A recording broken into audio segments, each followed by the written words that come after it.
Kisah Raja Min Mang, sang arsitek negara Konfusian dari dinasti Nguyen. Di bawah langit yang redup di tepi sungai Perfum, di kota Hui yang masih sunyi oleh kabut pagi, lahirlah seorang anak laki-laki yang kelak akan mengubah wajah Vietnam. Anak itu diberi nama Nguyen Phuc Dam, putra dari Kaisar Gialong, pendiri dinasti Nguyen yang mempersatukan negeri setelah masa panjang perang saudara. Sejak kecil, Dam tumbuh bukan dalam kemewahan, tetapi dalam didikan keras yang menekankan disiplin dan ilmu. Ia diajarkan ajaran Konfusius tentang kesetiaan, kebajikan, dan tanggung jawab moral seorang penguasa. Ia menghabiskan hari-harinya dengan membaca kitab klasik Cina, menghafal teks-teks hukum kuno, dan belajar menulis kaligrafi dengan tinta hitam di atas kertas beras. Ayahnya, sang Kaisar Gialong, memperhatikannya dengan hati-hati. Ia melihat dalam diri dan bukan hanya seorang putra, tetapi calon pemimpin yang mampu menjaga warisan dinasti yang baru lahir. Namun, jalan menuju tahta tidak mudah. Dam harus bersaing dengan saudara-saudaranya yang juga cerdas dan ambisius. Tetapi ketekunannya, sifatnya yang teliti, dan kesetiaan mutlak terhadap ajaran Konfusius membuatnya perlahan menonjol di mata sang kaisar. Menjadi kaisar, ketika sang ayah wafat pada awal abad ke-19, Nguyen Phuc Dam naik tahta dengan gelar Minh Mang, yang berarti terang dan kuat. Ia baru berusia 30-an tahun ketika mahkota disematkan di kepalanya di istana Hui. Dari hari pertama pemerintahannya, ia menampakkan tekad yang besar untuk menjadikan Vietnam sebagai negara yang teratur, kuat, dan berwibawa di mata dunia. Berbeda dengan ayahnya yang terbuka terhadap pengaruh barat, Minh Mang menolak campur tangan asing. Ia percaya bahwa kekuatan sejati Vietnam terletak pada moralitas dan keteraturan sistem Konfusian, bukan pada teknologi atau perdagangan Eropa. Ia berkata kepada para menterinya, "Kita tidak perlu emas dari negeri jauh. Yang kita perlukan adalah rakyat yang setia dan pejabat yang jujur." Reformasi besar. Begitu naik tahta, Minh Mang segera memulai reformasi administratif besar-besaran. Ia membagi negeri menjadi 31 provinsi, menata ulang sistem pemerintahan dari pusat hingga desa, dan memastikan bahwa setiap pejabat dipilih berdasarkan ujian negara yang menguji pengetahuan Konfusius. Ia memerangi korupsi dengan tangan besi. Banyak pejabat tinggi yang dipecat atau dihukum karena menyalahgunakan kekuasaan. Minh Mang juga memperketat sistem pajak dan memerintahkan sensus nasional untuk memastikan keadilan dalam pembagian beban negara. Selain itu, ia memperkuat sistem hukum dengan menyusun ulang kode hukum Gialong, menambahkan pasal-pasal baru yang menekankan disiplin sosial dan tanggung jawab moral keluarga. Di bawah pemerintahannya, kehidupan masyarakat diatur dengan detail, mulai dari pernikahan, upacara leluhur, hingga pakaian yang boleh dikenakan oleh setiap kelas sosial. Namun, reformasi itu tidak hanya administratif. Minh Mang juga memperhatikan pendidikan dan kebudayaan. Ia mendirikan sekolah-sekolah negeri, memperluas akademi kerajaan di Hui, dan mengirim para sarjana terbaik ke seluruh provinsi untuk mengajar rakyat. Ia menulis sendiri beberapa teks moral dan politik yang menjadi pedoman bagi generasi setelahnya. Penyatuan budaya dan sentralisasi. Salah satu warisan terbesar Minh Mang adalah usahanya menyatukan Vietnam sebagai satu bangsa yang solid. Sebelumnya, negeri ini masih terbagi antara utara, tengah, dan selatan dengan budaya yang berbeda-beda. Minh Mang menegaskan bahwa semua wilayah harus tunduk pada hukum, bahasa, dan budaya tunggal budaya Viet. Ia menghapus beberapa gelar lokal dan mengganti sistem pemerintahan feodal di daerah dengan pejabat yang langsung ditunjuk oleh istana Hui. Ia juga mengganti nama banyak daerah di selatan agar mencerminkan identitas nasional Vietnam. Tindakan ini memang menimbulkan ketegangan di beberapa wilayah, terutama di Champa dan Kamboja. Namun Minh Mang percaya bahwa hanya dengan persatuan budaya dan pemerintahan pusat yang kuat, Vietnam bisa bertahan menghadapi ancaman luar. Perluasan wilayah. Selama pemerintahannya, Minh Mang melanjutkan ambisi ekspansionis ayahnya. Ia mengirim pasukan ke selatan untuk meneguhkan pengaruh Vietnam di Kamboja dan memperkuat posisi di perbatasan Laos. Ia juga memperluas sistem pertanian dan irigasi di Delta Mekong, mengubah rawa-rawa menjadi lahan subur yang memberi makan jutaan rakyatnya. Ia membangun benteng-benteng pertahanan di perbatasan, memperkuat armada laut di Teluk Siam, dan memperbaiki jalur perdagangan antar provinsi. Di bawah pemerintahannya, Hui menjadi pusat pemerintahan yang megah dengan istana, kuil, dan jembatan yang memancarkan kemegahan dinasti Nguyen, kebijakan terhadap agama dan dunia barat. Namun, di balik ketegasannya, Min Mang dikenal sangat curiga terhadap pengaruh Kristen dan misionaris Barat. Dia khawatir agama asing itu akan menggoyahkan kesetiaan rakyat terhadap keluarga dan kaisar. Karena itu, ia mengeluarkan serangkaian larangan terhadap penyebaran agama Kristen. Banyak misionaris asing yang diusir atau dihukum, dan beberapa umat lokal dianiaya. Kebijakan keras ini membuat hubungan Vietnam dengan kekuatan Barat memburuk, terutama dengan Prancis. Namun bagi Min Mang, mempertahankan kemurnian moral bangsa lebih penting daripada hubungan diplomatik. Ia melihat dirinya bukan sekadar penguasa, melainkan ayah dari bangsa yang bertugas menjaga harmoni spiritual rakyatnya. Kehidupan pribadi dan filosofi pemerintahan.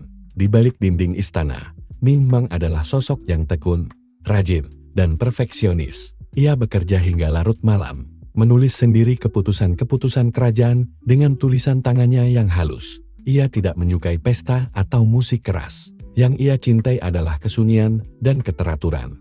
Ia mempunyai banyak selir dan anak lebih dari 100, namun hidup pribadinya tetap dijalani dengan disiplin tinggi. Ia percaya bahwa moral pribadi kaisar akan menjadi cermin moral bagi seluruh rakyat. Ia sering berkata kepada pangeran putranya, satu keputusan salah dari seorang kaisar dapat menghancurkan 1000 keluarga. Tahun-tahun terakhir, menjelang akhir hayatnya, Min Mang mulai sakit-sakitan. Tetapi ia tetap memantau urusan negara setiap hari. Ia tahu bahwa dunia sedang berubah. Kapal-kapal Eropa semakin sering muncul di perairan Asia, membawa bukan hanya barang, tetapi juga ide-ide baru yang menantang tatanan lama. Namun, ia tetap berpegang pada prinsipnya, bahwa kekuatan sejati bangsa tidak datang dari senjata atau mesil, tetapi dari kesatuan moral, disiplin, dan pemerintahan yang kuat. Pada suatu malam yang tenang di Istana Hui, dalam usia yang belum mencapai setengah abad, Kaisar Min Mang menutup matanya untuk selamanya. Negeri Vietnam berduka. Para pejabat berbaris membawa dupa, membacakan doa Konfusian untuk menghormati sang penguasa yang telah membentuk wajah baru negerinya. Warisan abadi. Min Mang meninggalkan warisan yang dalam. Di bawah kepemimpinannya, Vietnam mencapai puncak stabilitas politik dan administratif. Wilayahnya meluas hingga ke selatan Kamboja. Sistem ujian negara Konfusian berkembang pesat dan melahirkan banyak sarjana. Identitas nasional Vietnam diperkuat dalam bahasa, budaya, dan hukum. Infrastruktur seperti irigasi, jembatan, dan jalan diperluas secara besar-besaran. Meskipun pemerintahannya dikenal keras dan konservatif, ia dikenang sebagai salah satu kaisar terbesar dinasti Nguyen. Seorang pembangun negara yang menjadikan Vietnam berdiri tegak dan teratur di tengah arus perubahan dunia. Dan hingga kini, di kota Hui, di antara taman bunga lotus dan tembok kuno istananya, nama Min Mang masih disebut dengan penuh hormat sebagai simbol kekuatan, disiplin, dan keteguhan hati seorang raja yang hidup untuk menata bangsanya. Apa yang dilakukan Raja Min Mang semasa hidupnya? 1. Menjadi putra yang cerdas dan seler. Sejak kecil, Nguyen Phuc Dam, nama kecil Raja Min Mang, sudah dikenal sebagai anak yang sangat cerdas dan tekun. Ia belajar ajaran Konfusius, hukum, sejarah, dan etika pemerintahan. Ia tumbuh dengan keyakinan bahwa seorang penguasa sejati bukan hanya berkuasa dengan pedang, tapi dengan kebajikan dan ilmu. Ia gemar membaca dan menulis puisi, serta menguasai bahasa klasik Cina dan Hannom, bahasa resmi istana Vietnam waktu itu. 2. Naik tahta dan mengambil nama Min Mang setelah ayahnya, Kaisar Gialong, wafat. Ia naik tahta pada awal abad ke-19 dan mengambil nama kerajaan Min Mang, yang berarti terang dan kuat. Ia bertekad menjadikan Vietnam negara yang tertata, bermoral, dan berdaulat tanpa pengaruh asing. 3. Melakukan reformasi pemerintahan. Begitu naik tahta, Min Mang langsung melakukan reformasi besar-besaran di bidang administrasi dan birokrasi. Ia membagi Vietnam menjadi 31 provinsi, masing-masing dipimpin oleh pejabat yang ditunjuk langsung oleh Istana Hui. Ia membentuk sistem ujian kenegaraan berdasarkan ajaran Konfusius agar hanya orang berilmu yang bisa menjadi pejabat. Ia memecat ratusan pejabat korup, mengganti mereka dengan orang yang jujur dan berbudi pekerti. Ia mendirikan Dewan Sensorial yang bertugas mengawasi moral dan perilaku para pegawai negeri. Dengan cara ini, ia berhasil menata ulang seluruh sistem pemerintahan, menjadikannya terpusat, efisien, dan disiplin. 4. Menegakkan hukum dan moralitas. Raja Minhmang percaya bahwa negara hanya akan kuat jika rakyatnya bermoral. Ia memperbarui kitab hukum Dialog, menambah pasal-pasal yang mengatur kehidupan sosial dan keluarga. Hukum-hukumnya menekankan kesetiaan anak kepada orang tua, kesetiaan pejabat kepada kaisar, larangan terhadap perzinahan, perjudian, dan penipuan, hukuman berat bagi pejabat yang menyalahgunakan kekuasaan. Ia juga mendorong rakyat untuk memelihara ritual leluhur dan tradisi keluarga, karena baginya, keluarga yang harmonis adalah dasar negara yang kuat. 5. Menyatukan wilayah dan budaya Vietnam. Salah satu ambisi terbesarnya adalah menyatukan seluruh wilayah Vietnam Utara, Tengah, dan Selatan dalam satu sistem budaya, hukum, dan bahasa. Ia menghapus sistem feodal daerah dan mengganti dengan pejabat pusat yang tunduk langsung pada Istana Hue. Ia menegaskan bahwa bahasa resmi kerajaan adalah Han Nom. Ia mengganti banyak nama daerah di selatan, terutama bekas wilayah Champa dan Kamboja dengan nama Vietnam. Ia menyebut negaranya sebagai Dai Nam, artinya negeri besar di selatan. Dengan kebijakan ini, Vietnam benar-benar menjadi satu kerajaan yang kuat dan seragam di bawah bendera Dinasti Nguyen. 6. Meningkatkan pertanian dan ekonomi. Minhmang sangat memperhatikan kehidupan petani dan kemakmuran ekonomi rakyat. Ia membangun bendungan, kanal, dan irigasi besar-besaran untuk mengairi sawah di Delta Mekong dan Delta Sungai Merah. Ia membuka lahan pertanian baru, terutama di selatan, dan membagikannya kepada petani miskin. Ia mendirikan gudang penyimpanan hasil panen di setiap provinsi, agar rakyat tidak kelaparan saat musim paceklik. Ia memperbaiki jalan dan jembatan, membangun pasar di desa-desa, dan memperkuat perdagangan antar wilayah. Hasilnya, produksi padi meningkat pesat dan rakyat hidup lebih sejahtera dibanding masa sebelumnya. 7. Memperluas wilayah kerajaan. Di masa pemerintahannya, Vietnam mencapai luas wilayah terbesar dalam sejarahnya. Ia mengirim pasukan ke Kamboja, menempatkan pejabat Vietnam di sana, dan menjadikan negeri itu di bawah pengaruh kekaisaran. Ia menegakkan pengaruh di Laos, memperkuat perbatasan barat dan selatan.